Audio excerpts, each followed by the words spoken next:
membres. C'était vraiment le projet d'une vie. Déménager de la France à Montréal, c'est ce que Estéphanie a fait en 2023 avec ses deux filles, Alia, 15 ans, et Maïcha, 10 ans. Et maintenant, il y a un nouveau membre dans leur famille. Maman, si on repartira, on prendra un. Ben oui, évidemment. Rester ou repartir?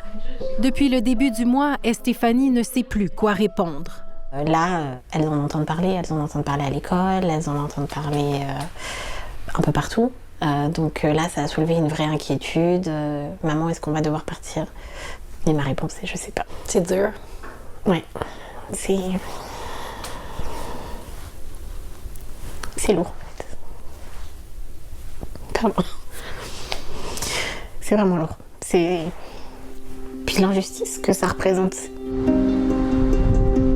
L'injustice, selon elle, c'est l'abolition par le gouvernement du jour au lendemain du PEC, le programme de l'expérience québécoise, ce qui était considéré comme une voie rapide vers la résidence permanente après avoir cumulé 2 ans d'expérience professionnelle au Québec et parler français.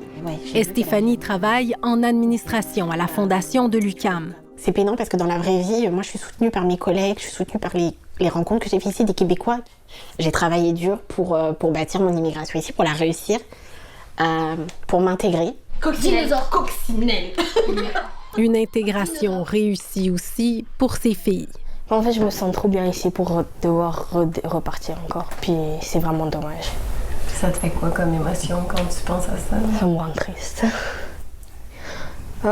C'est le genre de scène auquel est confronté Maître Yves Martineau chaque semaine. Oui, dis quoi cet enfant-là? Mais c'est ça qui arrive. C'est ça les jeux politiques. Je suis très, très, très témoin de l'impact. Nous aussi, au cabinet, on a plus de 40 consultations chaque semaine. Puis, c'est déprimant, là. Si le gouvernement a mis sur pied un autre programme, celui de sélection des travailleurs qualifiés, le PSTQ, qui octroie des points aux candidats selon leur emploi, leur région, leur âge et d'autres critères, les chances d'être invités à déposer une demande pour la résidence permanente sont minces. Il y a eu seulement des invitations en juillet et en août pour un peu plus de 1000 personnes. L'effet est que ces personnes-là ne peuvent pas demander la résidence permanente, mais aussi ils ont du mal à prolonger leur permis de travail. Parce que parallèlement, Ottawa a aussi resserré les règles pour les travailleurs étrangers temporaires. Dans ce CPE, par exemple, impossible de renouveler le permis de travail de 2 employés parce que le taux de chômage à Montréal dépasse 6 % et que les salaires sont inférieurs à 34 et 62 $ de l'heure. Ce qu'on ne peut pas donner en CPE parce que c'est le ministère qui nous donne les grilles salariales.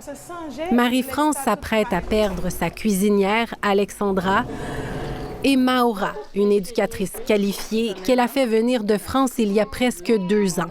Nous, on est dans une incompréhension totale. Ça ne fait pas de sens. On n'a pas d'autre choix, comme personne n'est dans les programmes d'éducation à l'enfance au Québec, de recruter à l'externe pour avoir du personnel de qualité. Plus ça devient émotif, parce que les gens, ils se rendent compte qu'ils vont devoir quitter.